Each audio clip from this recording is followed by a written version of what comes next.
మీరు మీ కుటుంబంలో ప్రతి ఒక్కరూ దేవుని ఎరిగి ఉన్నారా? లేదా ఎవరైనా దారి తప్పిపోతున్నారా? వాళ్ళ కోసం ఈ రోజు నుంచి ఎత్తిపట్టి మనం ప్రార్థన చేద్దాం.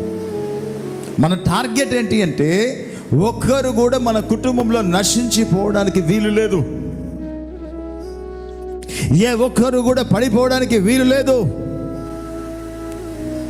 నీ భర్త, నీ భార్య, నీ పిల్లలు, నీ కుటుంబము దేవుని సన్నిధిలో నిలిచి ఉన్నప్పుడే నీ కుటుంబంలో దేవుని శక్తి బలముగా దిగి వస్తుంది.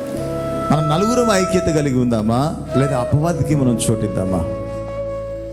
ఈరోజు ఈ వాక్యాన్ని ఎందుకు మీకు బోధిస్తున్నాను దేవుని పిల్లలంటే, దేవుని శక్తి మనం ఒక్కరిమే పొందుకుంటే కాదు, పిల్లలు కూడా దేవుని సన్నిధిలో యెహోవా ఉత్తముడు అని రుచి చూసి తెలుసుకుంటే వారికి ఏ మేలు కొదవ కాకుండా దేవుడు సమృద్ధి అయిన ఆశీర్వాదాలు ఇస్తాడట. జీవితంలో దేవుడు అద్భుతమైన కార్యం చేయాలంటే నువ్వు రుచి చూసి తెలుసుకోవాలి. కుటుంబంలో కూడా ఒక వ్యక్తికి ఒక తోడు లేకపోతే, కుటుంబంలో కూడా ఒక వ్యక్తిని అర్థం చేసుకునేవారు లేకపోతే, కుటుంబంలో ఒక వ్యక్తి పరిస్థితి తెలుసుకునేవారు లేకపోతే ఆ కుటుంబంలో దేవుని సన్నిధి ఉండదు. అందుకే మళ్ళీ చెప్తున్నాను, దేవుడు ఉత్తముడు, ఆయన మళ్ళీ నిన్ను ప్రేమిస్తున్నాడు.